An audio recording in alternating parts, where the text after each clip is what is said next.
Hi everyone, welcome back to my channel. If you've ever wanted to learn how to hatch with pen and ink like a master, then this video is for you. I'll be using lessons from a wonderful book called The Pencil by Paul Calle. And if you've seen the thumbnail, it says Hatch Like a Master, Pen and Ink Secrets. And today I'm really going to be showing you exactly what those secrets are. So let's get started. Okay, so we're going to be looking at how to use hatching with pen and ink to create depth, form, and really dramatic drawings. And interestingly, one of the biggest influences to this technique comes from an art book that's called The Pencil. This one, not pen and ink, The Pencil. Okay, so today I'm going to be walking you through the process that I used to create this drawing and give you some exercises you can also practice right away and get a little bit more familiar with using your pen. So let's talk about the materials I used.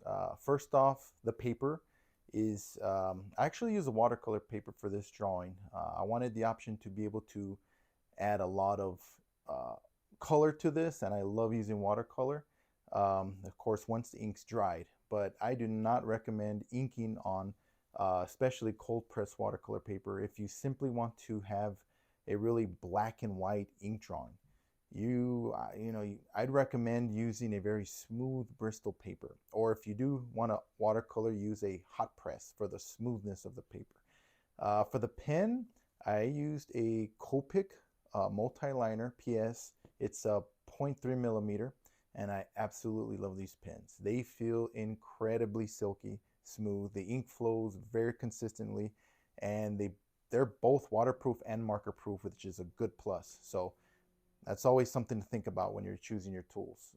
They are a little bit more expensive than other fine liners, but in my opinion, they're absolutely worth it. I would also recommend the Sakura Microns for these drawings. These are the best pens you can buy. They're a little bit more affordable, but they work extremely well, and they are waterproof as well and marker proof. So they're really good for mark making. And you can use a lot of variety with these pens because of the actual size that they have. But if you want a lot more variety, I would highly recommend a brush pen. And as a matter of fact, I usually use the both interchangeably. I use a micron or a multiliner, and I use a brush pen to get a little bit more dramatic effect, as well as get in a lot of the dark inks for my renderings. Before I even touched the pen, I started with a nice loose gestural pencil drawing. Gesture, and I will say it over and over, gesture is the most important thing for getting your figure drawing laid out and your composition laid out. Unless you're ultra confident with a pen, I would highly suggest starting out with a very light pencil gesture drawing. Unless you're Kim Jong-gi or one of those greats, then definitely use pencil, okay? I did use a reference photo. I used a reference photo of what looked like a really cool samurai ninja looking guy. And I loved the clothing. I loved the way his arm was posed and his leg was really high up. A little bit of tilt on his ankle. It was so cool, very dynamic. And you know what? A very dynamic pose will make a very interesting drawing. So that's number one. Choose your pose right and use a very good gesture drawing. So I begin with blocking in major shapes. I then slowly add a little bit more structure to it, a little bit more body to the clothing and the folds.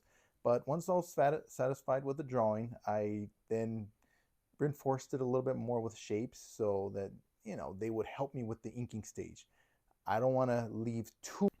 So when you're using pen and ink, you don't have the luxury of blending like graphite or charcoal. Instead, you're going to create value by controlling the density of your lines. It's very evident in Paul Calle's book. The pencil, the way he makes his marks is perfect. It's perfectly a pen and ink technique. So the darker areas, he gets more line in there, a lot more lines, very dense, thick lines. The lines are closer together. Sometimes he does cross hatching. And then the lighter areas is so simple, right? The lighter areas, he just has fewer lines. He has more open space in all of his pictures. And this is where the influence of the pencil by Paul Calle really comes into fruition. And I really hope I'm saying his name right, Calle. It could be Calle. I'm going to call it Calle because I'm, Hispanic. So Calle builds form using a really good layered hatching approach. His lines are really perfectly spaced where they need to be, and that's something that you really need to think about when you're laying in your inks as well. All right, and so one of my favorite things that I learned from reading this book is the part about problem solving. There are so many problem solving puzzles that you will need to figure out when you're trying to render in ink, when you're trying to render in pencil as well. Anything that requires value is going to require problem solving, because you're thinking in your mind, where is the light source? Where do we need to find value and the shift in value along the form? And when you prioritize that in your pen and ink, you are then prioritizing where the darkest values are going to be and where the lighter values are going to be. So where the darkest values are going to be, you're going to be putting in lots of thick lines or lots of cross hatching, many layers. As the form of, let's say, a sphere goes closer to the light, those parts of the sphere that are closer to the light are going to have less hatching lines, or lines that are a little bit more wider apart, farther apart. And as you get closer to the light, the lines are virtually non-existent. And that's one of the things that when you come to a drawing with that mindset, that's truly the secret of rendering in pen and ink, is knowing where the values are. And one of the best tips that I can have for you is drawing from life, having multiple figures, multiple shapes, odd objects, everyday items. Put it on your desk. Light up a very good key light that's going to shine on it.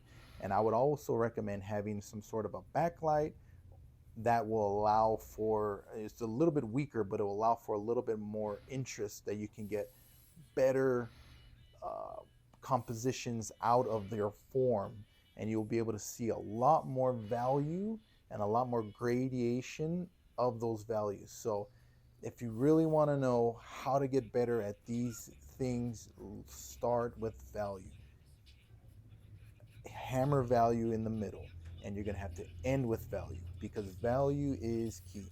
You could paint anything, you can draw anything, you can ink anything, you can watercolor anything, with knowing very well what the value is and not having that great rendering skills or inking skills. But as long as you can get those values in, your drawings are going to just pop so much.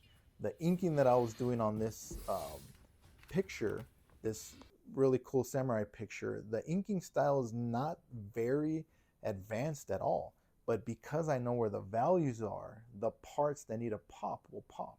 And you can be doing the exact same too if you start really focusing on value. Problem solve, think in advance. Where are the lights going to be? Where are the midtones going to be? Where are the shadows? Where are the cast shadows? And the only way to get better is to draw through observation. It may not have to be life, still life. It could be observation through photography, photos, but I would highly encourage you to get familiar with that. And you're going to have to get your reps in. There's nothing more important than getting your reps in. If you don't get in the practice, then you're going to be delaying your progress. So I would highly recommend practicing. So try these exercises during your drawing practice to help you with your pen and ink hatching. So the first exercise you're going to do is you're going to build the value scale with hatching. So you draw a row of squares, and then you fill them in from your darkest values to your lightest values, or vice versa, your lightest values to your darkest values. Okay, your second exercise is going to be sphere shading. Draw a circle and hatch it so it looks like a 3D ball. And I do this randomly throughout the day, a few times a week. It's just fun, very easy little stress relieving exercise. And I love doing it.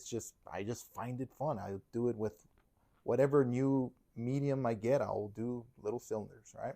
So practice wrapping lines around a cylinder shape, and if you need to, even odd looking shapes as you get a little bit more comfortable.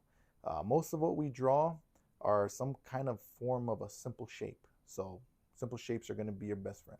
All right, number four. Number four is going to be fabric fold. So draw a simple cloth fold and hatch along the curves. This one can be a bit strange at first without a reference, so make sure you get some references from that. But use simple folds to start with, like the pipe folds or the drop folds. Those are relatively easy and they're relatively simple to practice with. Then when you feel a little bit more comfortable, start experimenting with new types of folds like the spiral fold or the zigzag folds. These are a little bit more complicated, but these drills will build lots of muscle memory and a lot of line control with your pen and ink in rendering in different angles and different locations that you would have normally not done, okay? And one of the things that I love about drawing is how it reflects God's creativity. When we practice art, we're really participating in something that's deeply creative, that reflects the creator himself in us. So where else do we get the creativity from? And I truly believe that every time that we draw and we have an opportunity to really develop our gifts and our talents. So keep drawing, keep developing, keep getting better. All right.